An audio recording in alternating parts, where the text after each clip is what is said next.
Welcome to Office Manager Training. I'm going to be walking you through basically how to run our back end here of our company. Like we've said before, it's like a super important job because the office is basically going to be running all of our crews. And so a big thing is to just stay super organized and super detail oriented. And I can't stress that enough because like I said, it's running all of our crews, and so we want to make sure that information can get transferred effectively from our client through our office into our technicians, our service teams in the field. So I'm going to jump in to this recording, to this training, and I might split it up into a few parts. We'll see just how we go. Yeah, if you want to take some notes, that would be great. Yeah, here we go. We're going to start with just the Revive washing story. There's me there. That was me in Cambodia in late 2017. So depending when you're listening to this, might have been a year and a half ago, might have been more. Just got a write-up here that basically says why our company was started. So I'm a firm believer that people need to not buy what you do, they need to buy why you do it. And there's a very famous book, Simon Sinek, Start With Why. And so I'm a big reader, and that's one of my favorite books. And so he basically says that in his book that people need to know why you're doing what you're doing. And so I didn't want this to just be a company that is just like a normal company. I really wanted to design something different, and clean water is something that's very near and dear to my heart. And so I wanted to create a company that is based locally here in Surrey, Langley, White Rock, but has a global outreach. And so it was basically started in May of 2016. So I was running a painting company at the time, and what I found is our clients kept saying, we can't find somebody to do a good job, cleaning our house, because they'd tell me stories where they'd hire a company that would break a window, or that would leave, a bunch of dirt on their sidewalk, or that would break a flower pot, or the company would let the dog through the gate, they wouldn't close the gate. And so there was just time and time again, this was coming up over that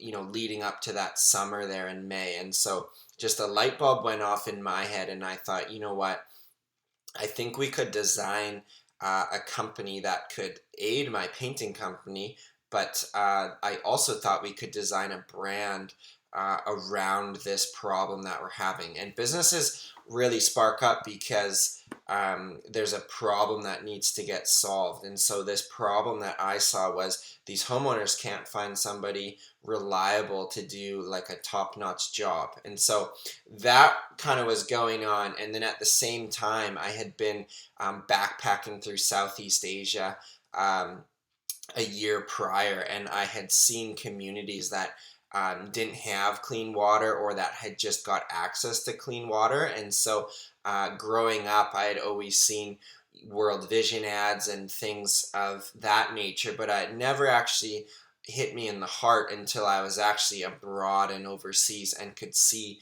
how people lived without clean water. Or I also saw the effect that clean water can have on a community. And so I was deeply moved by that experience, and just developed a real heart for wanting to help people who don't have what we have here locally, and also wanted to just combine my passion and my skills for business for something greater. And so Revive Washing was born in May of 2016, and just pretty much started as like a side business for that first summer.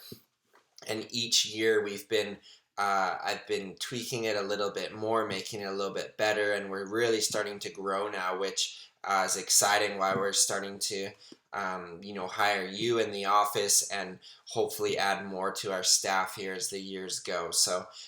This just kind of details out why our company started, and so it's really my goal that you will also develop, goal that you'll really enjoy your job, and that I can make your job as fun as possible, and also that You'll just experience a very high level of enjoyment, but also a deeper meaning for joining our company on this mission for helping people have clean drinking water. So how we do that is we work with a company called Hope International, and they're based in New Westminster.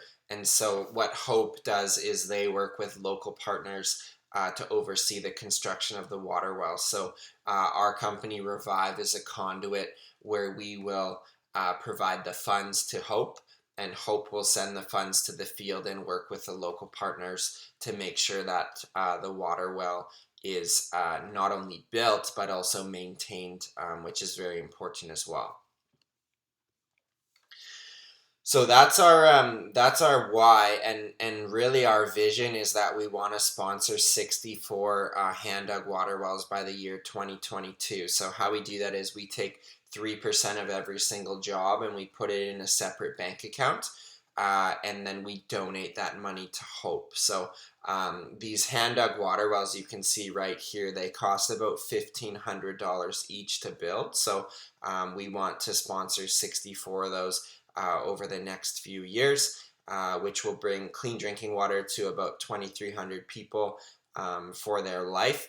And also part of our why is we really want to care for team members like yourself, like our technicians. We want to care for you like family. So that's just to my prior point that we really want this job to be a job that you love and that you enjoy. And touching on the clean water, just as a side note, this was in Cambodia here in a town called Persat that I got to visit. And this was actually the water that these people were drinking from, which is like so disgusting. And obviously people are getting very sick and have medical issues, serious medical issues, and potentially even death because of this dirty water they're drinking. So we were able to help sponsor to put in these water wells, these hand dug water wells right here, to help with the problem. So there's still a long way to go. I think the stats are today 663 million people still don't have clean drinking water. So it's a very long way to go, but I want our company to help alleviate this water crisis, as we call it. And that's just what I feel called to with our company. So I hope that you can buy in to our mission as well. We're on social channels, so if you're not already, if you can follow us on Facebook and Instagram would be great. We also have a YouTube channel if you're on YouTube, so just a way that you can get involved and be part of our company and kind of keep up to the happenings online. All right, so we're going to jump into our daily schedule here. So these are the tasks that need to be completed every day in order for you to be successful at your job. So it's very important that or that you can tell if you're doing a good job every day. And the easiest way to just be, are we doing these? I think there's 8 of them. Yeah, are we doing these 8 criteria? So I'll just go through them here and you can follow along and read them. So number 1 is incoming calls. So we want to be responding to live calls and taking customers' information on the phone. So what that means is, like, as people search for window washing or house washing or pressure washing in Surrey or Langley or wherever we are, the client's going to be scrolling through Google. And so we want to make sure that if they click our business and call us, we want to make sure that we're able to actually pick up the phone and deliver on their request in a very convenient way. Because washing is a small job size, it's very similar to like junk removal or moving, that people are going to just keep going down that Google list till they actually get to talk to someone live on the phone. So we really want to try pick up as many calls as we can. Like I've prefaced before, in about 3 or 4 rings to pick up. If you miss that, then it will go to my phone. So that's how we're going to run things for this year. As our company grows, we'll be able to add more office phone lines and really work as a team. So just a heads up with that. On each call, we want to be able to give an approximate price over the phone. So we want to use the line a lot for a home your size. And so what that does is it gives the client over the phone an accurate idea of what their quote's going to be, but it doesn't like bind us saying it has to be exactly this. So while we're on the phone, we want to be able to send out estimates via email very promptly. So we usually like to do that within 10 minutes of hanging up that phone call. And so we're able to tell the client when we're signing off the call that they'll have an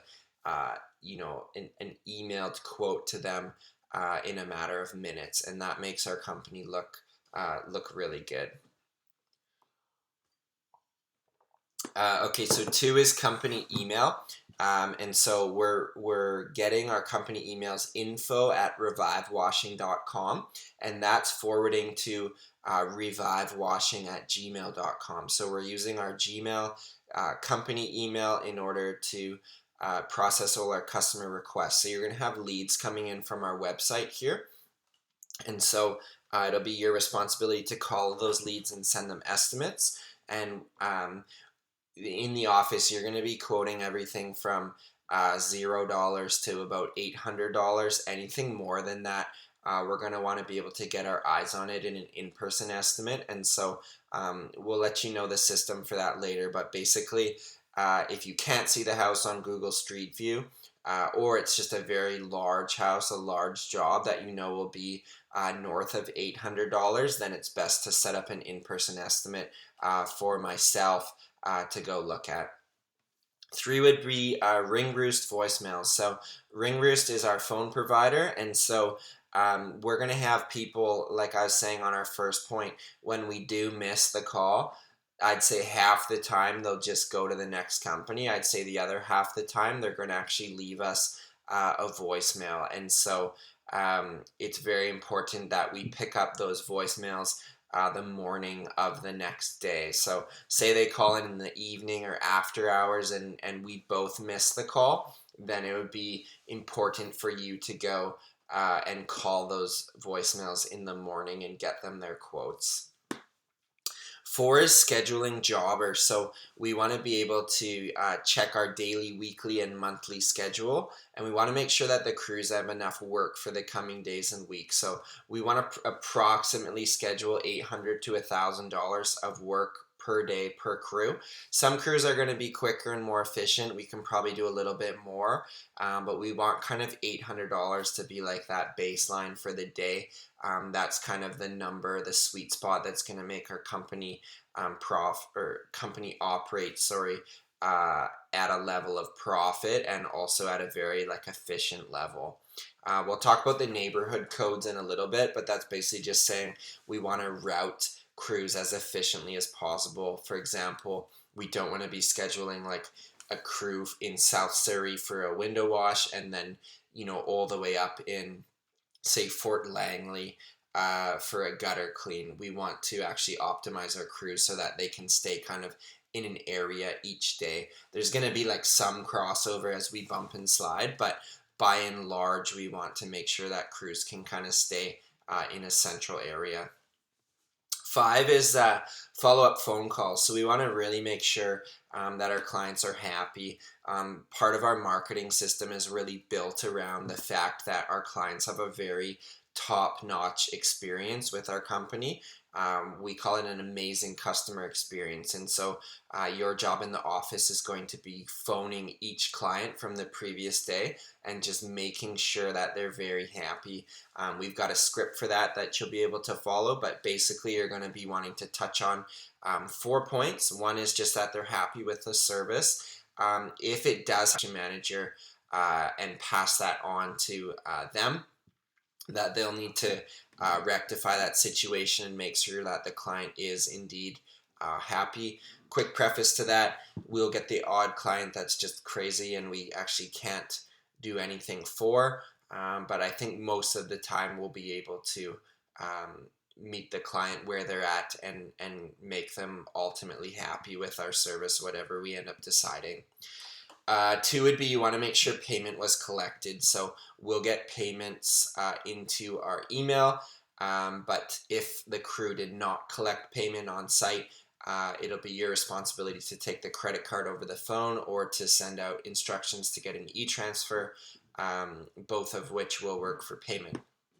3 is an online review. So again, you want to check, did that client already leave us an online review? If they did, you want to let them know Thanks so much for leaving us the online review, means a lot. But if they did not, you'll just let them know. You'll just say, hey, do you mind to take 2 minutes to just write us a quick online review about your experience? Let them know that positive reviews really help grow our business locally.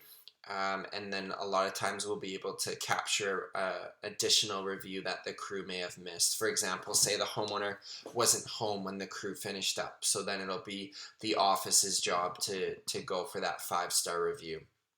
And then the last is just going to be a referral ask. And so you want to just mention that if any neighbors, friends, or family are interested in our services, we will offer them 10% off on a referral from you. So just letting our clients know that we're always looking for more work and that we're growing. So those are the 4 criteria for the follow-up phone call. 6 is a booking confirmation, and so it's important that you send out the booking confirmation. Just clean up that spacing. You'll send that out 1 to 2 days before the crew actually comes in. So these are canned responses in Gmail that you'll be sending out before the crew comes in. And the big reason for this is it just keeps the homeowner on the same page as us and reminds them of the appointment so that there's no surprises when the crew shows up. So it just keeps the communication flowing. 7 is payments. You want to collect credit card information and process payments on Converge. I have an additional video how to do that. And then once the payment is made, you'll mark collect payment in Jobber, which will basically zero out the invoice, and the client's balance will just go to 0. And then you can email that out to clients as a record of payment for their records. And then 8 is paperwork. So you're going to be creating and sending invoices, marking and organizing payments, collecting payments, as I talked about, and then also sending out handwritten postcards to clients from the previous week. So this is an important one that often gets forgotten when we're busy, but it is important that we're getting those postcards in the mail. And again, it just reinforces our wow customer experience that we're giving our clients. So just a heads up to not get complacent forgetting to put those postcards in the mail, because when we get busy, it happens all the time. So those are the really the 8 criteria for the daily